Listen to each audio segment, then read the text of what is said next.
you learn that you're not Superman. This kid, Brad Carter's got a serious future in football, being heavily recruited by Virginia Tech, James Madison, as well as Gardner Webb. Uh-oh, folks, it looks like third-year varsity senior Brad Carter is still down on the field. The athletic trainers have him out on the side, and they seem to be icing his knee. Looks like Brad Carter is out for the rest of the game. And Charlotte Independence snuffs out any hope that the Eagles had for going to the finals. I'm Brad Carter, Kernersville, North Carolina. Played at East Forsyth, was in Forsyth County School that we went to as a 4A school.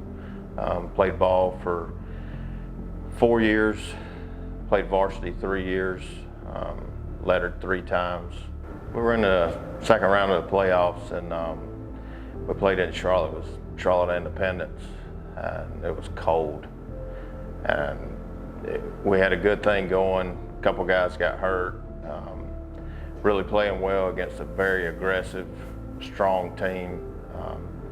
We had a play that was a fake reverse, and which it turned out to be what we were doing. Tim Witherspoon was a tailback back then, and we come around and we piled up. Everything was wet, it was raining, and everybody piled up, and I got clipped from behind and pretty much dislocated my whole right knee, and it was pretty much set about 2.5 inches out in front of my shin. And at that time, you know, you're dealing with the pain, you're trying to figure out how to get back in the ball game. And when they got me over to the sideline, you pretty much knew. And I mean, back then, you know, that's been 1990. Pretty much back then, they iced you up and tried to figure out a way to get you back into the ball game. And that was pretty much to the point where I knew I wasn't going back in, and ambulance pulled out, and I had to get on the ambulance. Next thing I know, I was in an emergency room with a dislocated knee. I was Brad's girlfriend at the time, and I remember seeing him laying on the field, and I was worried, and then I knew then that his football career was probably over. You know, at that point, it was a lot of things that went through our mind. I went to the hospital, got a brace, didn't know if I was going to need surgery, what was going to happen. They did explain that I could do my own rehabilitation, which that's what I decided to do. Recruitments before that, you know, I had 4 years that I went to camps at James Madison, Virginia Tech, and when I come back home after my 10th grade year, I knew I had to do something to change everything. But, you know, I just decided I've got to change my life.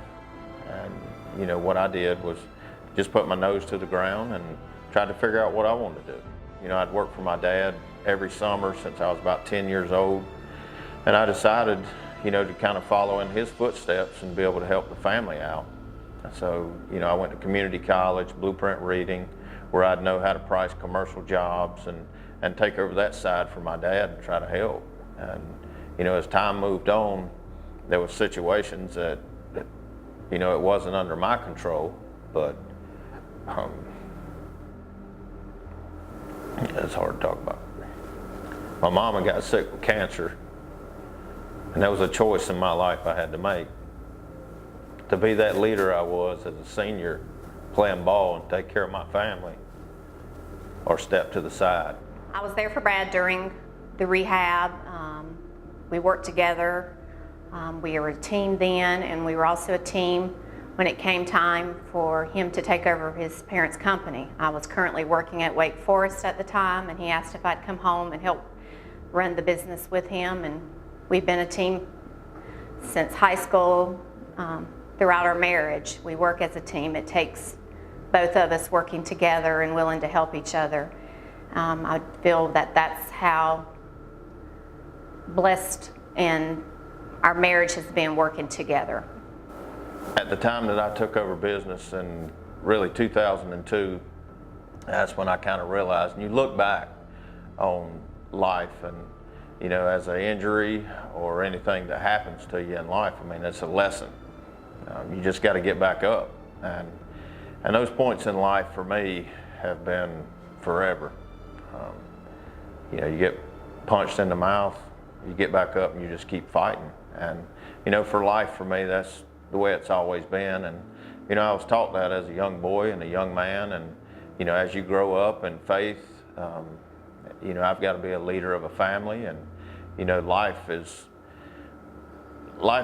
short, and life can be sweet, and it's a choice of what we make in our, some bad things, some good things, but it's a choice each day what we do with it. And, you know, that's just a perfect scenario for my life.